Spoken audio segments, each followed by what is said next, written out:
आप सभी को नमस्कार।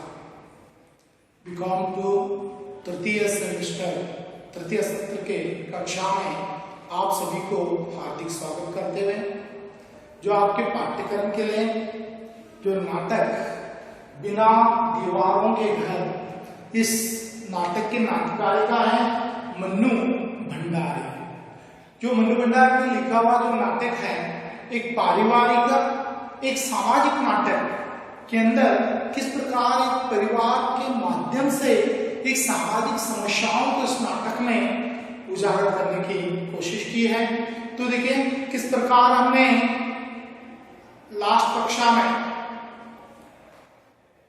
नाटक के पहले अंक में पहले दृश्य में अजीत का ड्राइंग रूम, अजीत हजामत करने लगता है सेविंग। तो देखिए ब्लेड ढूंढते हुए शोभा को चिल्लाता है, शोभा आकर ढूंढ कर देती है। तो घर का सामान ठीक से रखना ये जिम्मेदारी महिलाओं की है, ऐसा अजीत दर्शाता है। तो शोभा कहती है तो पुरुषों का काम क्या है, तो सामान को इधर उधर फेंक दे, इधर उधर बिखार दे, पुरुषों की कोई जिम्मेदारी नहीं है। तो इस प्रकार जैसे शोभा और अजीत के बीच में एक समस्या हमारे सामने उभर कर आती है। शोभा कहती है पहले तो आप अप्पी को संभालते, बेटी अप्पी है अजीत और शोभा की बेटी, तो घर में हाथ बढ़ाते, मुझे घर अप्पी को संभालना है, घर का काम करना है और कॉलेज में पढ़ाना है, रिहर्सल करने के लिए रियाज करने के लिए मुझे टाइम नहीं मिलता। आज के जमाने में तो नौकरों का ये हाल है। तो इस प्रकार जैसे पूरी समस्याएं एक पारिवारिक रूप में एक सामाजिक समस्या हमारे सामने उभर कर आती हैं। तो आगे देखें, शोभा कमरा ठीक करते हुए भीतर चली जाती है, पर दूसरे क्षण घंटी बजती है। घंटी यानी डोरबेल होता है। तब आकर शोभा ने दरवाजा खोलती है और तब मीना का प्रवेश होता है। तब शोभा के घर मीना आती है। मीना शोभा की मित्र है। शोभा आश्चर्य से, अरे मीना, सुना तो था कि तुम कलकत्ता आई थी, बस देख रहे थे कि हमें याद करती हो या नहीं। तो मालूम हुआ था, सुना था मैंने, मीना तुम कलकत्ता आई हो, लेकिन तुम मुझे याद करती हो या नहीं मैं देखना चाहती थी। मीना, देखो मैंने तो फिर भी याद ही कर लिया, तुम लोग शायद कभी भूल कर भी मुझे याद नहीं करते। मीना कहती है शोभा, मैंने आखिर तुम्हें याद तो कर लिया, लेकिन तुम मुझे भूल कर भी कभी याद नहीं करती। शोभा, नहीं ऐसी बात नहीं मीना, कितनी बार तुम्हारी चर्चा चलती रहती है, तुम्हारे बारे में हमेशा जिक्र होता है, चर्चा होती है, पर आप तुम्हारा कोई निश्चित पता हो तब तुम्हारे साथ संपर्क किया जाए। कोई तुम्हारा ठीक से ठिकाना नहीं, तो हम संपर्क कहां से करेंगे। परसों जयंत ने तुम्हारे आने की खबर मुझे दे दी थी। जयंत अजीत का पुत्र है। जयंत ने खबर दी थी परसों तुम आने का। याद तो वे अक्सर करते हैं, तुम्हें अर्ध भरी निगाहों से देखती है। याद तो तुम्हें वो अक्सर करते हैं। इसका अर्थ क्या है, जयंत मीना को हमेशा याद करता है। ऐसे भरी हुई निगाहों से शोभा ने मीना को बताने की कोशिश करती है। पहले की तरह जयंत आप भी यहाँ आते हैं, कैसे हैं वे? मीना पूछती है, पहले की जैसे तुम्हारे घर आते हैं जयंत, अब वो कैसे हैं? शोभा, हाँ आते हैं, आज तो उनके अभी आने की बात है, हर रोज आते हैं, अभी आ जाएंगे, 5-10 मिनट में वो आने वाले हैं, खुद ही देख लेना। मीना, अजीत क्या ऑफिस चले गए? अजीत क्या दफ्तर चला गए? शोभा, नहीं किसी से मिलने के लिए गए हैं, 10 तक लौट आएंगे, तब तक तुम बैठोगी।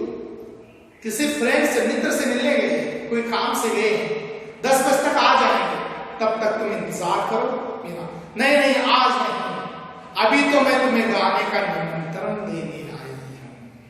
जानती हो शोभा, मैं क्यों आई हूं? एक कार्यक्रम में तुम्हें गाने के लिए मैं इनवाइट, निमंत्रण देने के लिए, दावत देने के लिए आई है। सुना तुमने हमारे कार्यक्रम में गाने से इनकार कर दिया, इसलिए खुद बुलाने आना पड़ा। शोभा तो बहुत अच्छा गाती है, इसीलिए मैं तुम्हें गाने के लिए आया, गाने के लिए निमंत्रण देने आई है। तुमने इनकार किया, इसलिए मैं तुम्हारे घर आई हूं निमंत्रण देने के लिए। शोभा चलो बस इसी बहाने तो तुम हमारे घर आ गई। शोभा कहती है अच्छा इस गाने के बहाने तो घर आ गई। एक क्षण ठहर, क्या बताऊं मीना, गाने को इसलिए मना कर दिया था कि आजकल रियाज करने के लिए मुझे वक्त ही नहीं मिलता।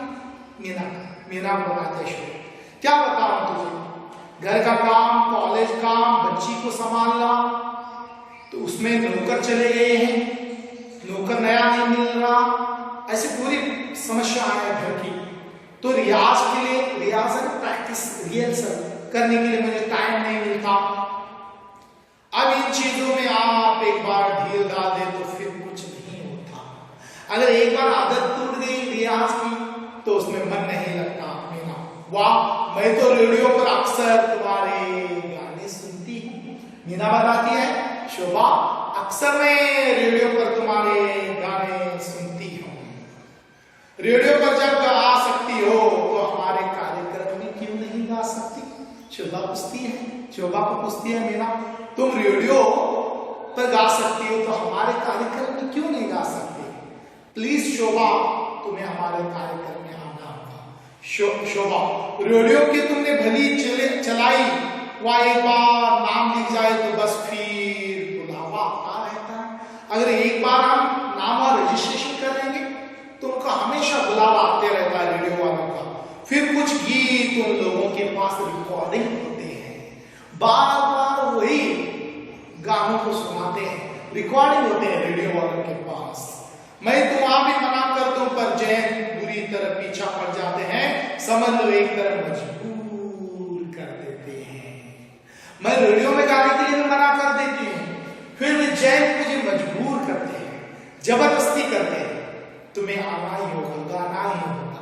क्या बताऊं मीना, कहते शोभा बताती है मीना, हमेशा जयंत मजबूर करते हैं, आज मैं मजबूर करने के लिए मैं तुम्हारे घर आ गई हूं। हमेशा जयंत मजबूर करते हैं, लेकिन आज मैं तुम्हें मजबूर करने आई हूं। मेरी इतनी सी बात नहीं मानोगी शोभा? मेरी छोटी सी बात मानो, जयंत के लिए मानती हो तो मेरे लिए मानो शोभा। 10 बजे तक तुम घर जाओ, अजीत आ जाए तो तुम खुद उनसे कहना प्लीज आई हो, तब तक जलपान कर लेना। 10 बजे अजीत आ जाएंगे तब उनसे पूछ लेना, यह क्या तुम्हें अजीत की इजाजत की जरूरत है? अजीत से इजाजत लेना जरूरी है शोभा?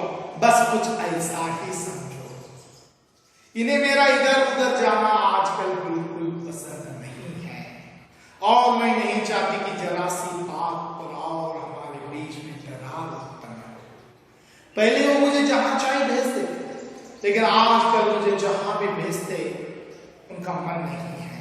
मीना बात कर क्या कह रही हो तुम शोभा? यह कब से हो गया तुम्हारे बीच?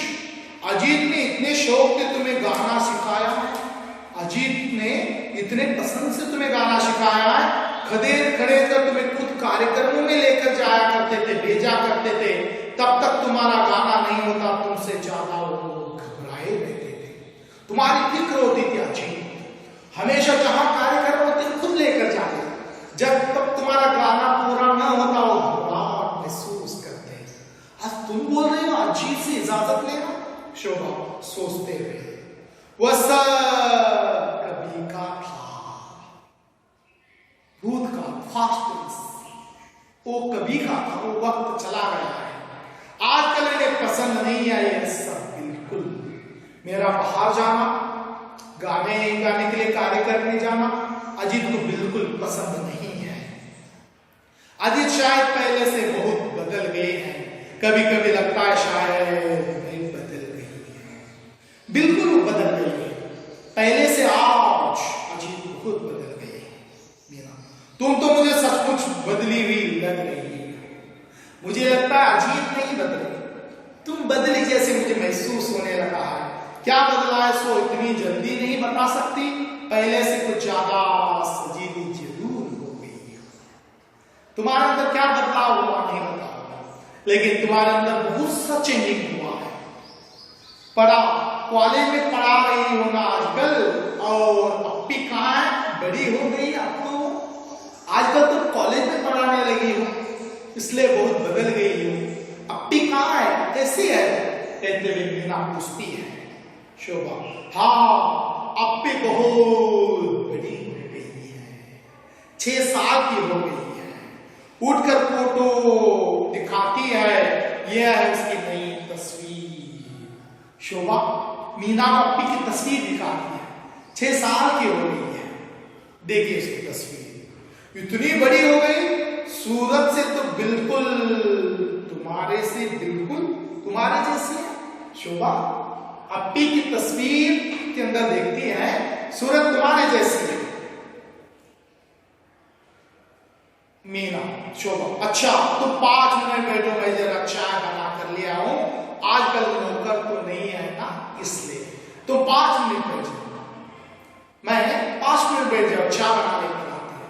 आजकल नौकरों का बहुत प्रॉब्लम चल रहा है। मीना, चाय वाय तुम छोड़ो, मुझे अभी अभी लौटना है, तुम गाने का वादा कर लो, मेरे खातिर उसी से हो जाएगी, प्लीज मुझसे वादा करो, तुम्हें हमारे कार्यक्रम में आना होगा, गाना होगा। शोभा, और नेक्स्ट टाइम आ जाऊंगी मैं, तब जलपान करेंगे, चाय नाश्ता करेंगे। शोभा, वाह वाह, क्या कहने तुम्हें, जैसे तुम्हें बिना चाय पिलाए जाने दूंगी, तुम 2 मिनट बैठ जाओ, बस मैं अभी लेकर आए, अभी लेकर आते हैं, सिर्फ 10 मिनट बैठ जाओ, यहां घर तक आई हो, बिना चाय पिलाए मैं आपको भेजू। शोभा अपने मित्र मीना से कह दिया। शोभा उठकर जाती है, मीना कुछ देर तक अपी की तस्वीर को निहारती है। शोभा चाय के लिए जाती है, मीना तस्वीर देखती है, उठकर मेटल पीस पर रखी और तस्वीर देखती है, दरवाजे की ओर उसकी पीठ है, तो जयंत प्रवेश करता है। शोभा चाय बनाने चली गई है, अपी की तस्वीर देखते हुए मीना ठहरी हुई है, पीछे से जयंत का प्रवेश होता है। जयंत आधा मंच पार कर उपस्थित होता है। जयंत, देखा शोभा मैंने तुम्हारे लिए, देखा शोभा मैं तुम्हारे लिए।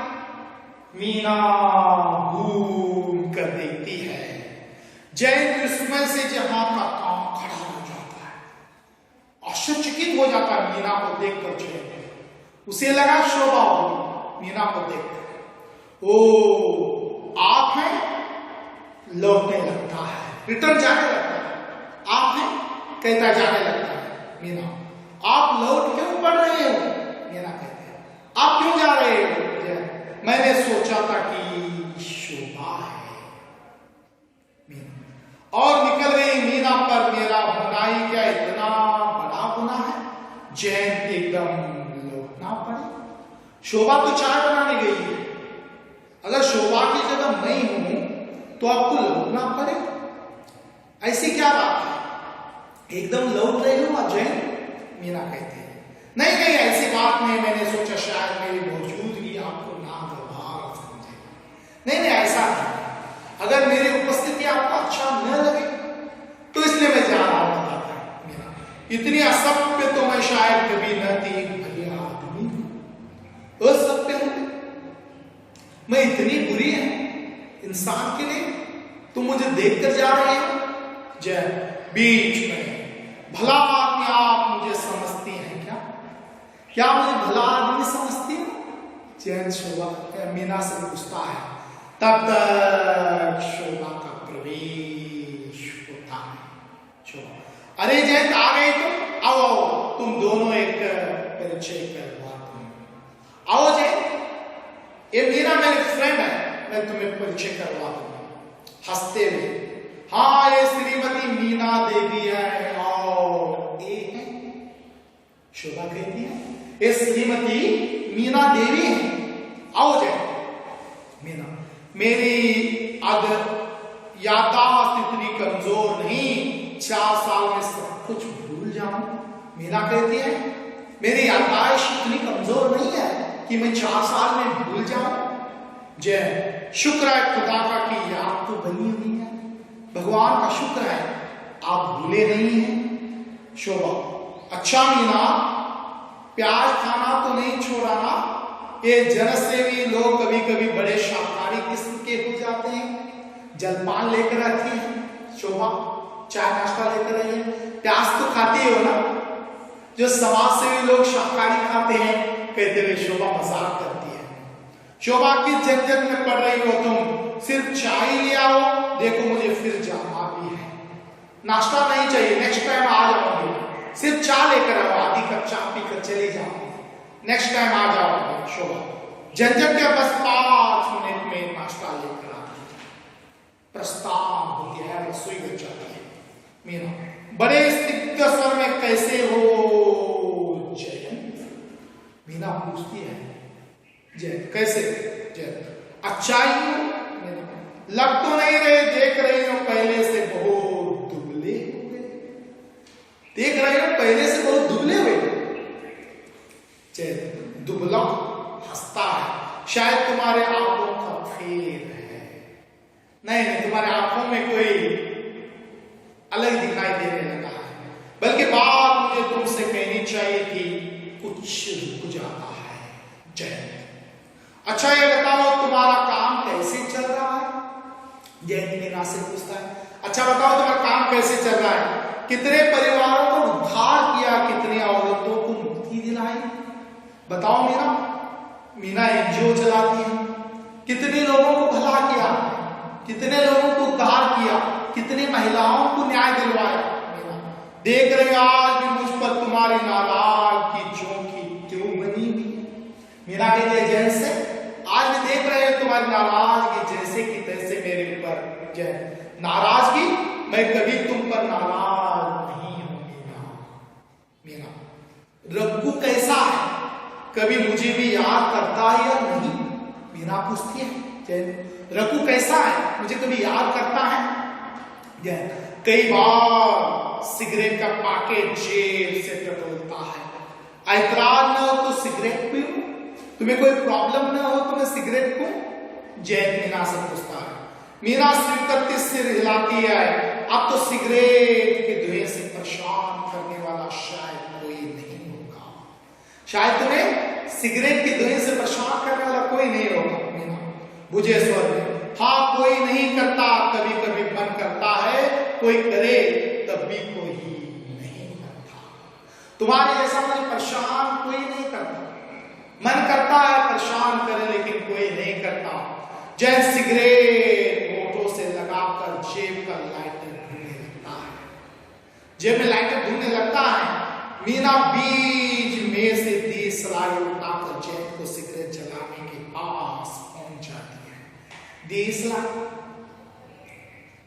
माचिस ले जाकर देती है मीना, जैन की सिगरेट जलाने का उसके पास पहुंच जाती है। सींग की रोशनी में एक क्षण दोनों एक दूसरे को देखते हैं, जैसे माचिस की रोशनी में दोनों एक दूसरे के आंखों में आंखें डालकर देखते हैं। तब तक शोभा का प्रवेश होता है, दोनों इस रूप में देखकर ठिठक जाते हैं। धीरे इस लाइट की रोशनी में देखते हैं, दोनों आंखों में आंखें डालकर देखने लगे हैं। तब तक जलपान लेकर शोभा का रंगमंच पर प्रवेश होता है, दोनों टिटोर कर शोभा को आश्चर्य होकर देखते हैं। तो देखिए आज हमने किस प्रकार मीना का प्रवेश हुआ है शोभा के घर, उसके बाद जयंत का प्रवेश होता है। शोभा मीना और जयंत के सम्मान को आज हम इस कक्षा में इस नाटक के अंदर जानकारी हासिल की। तो आज हम इस कक्षा को यही रुकते हैं, तो अगली कक्षा में और इस नाटक को रंगमंचता की दृष्टि से आगे बढ़ेंगे। तब तक के लिए आप सभी को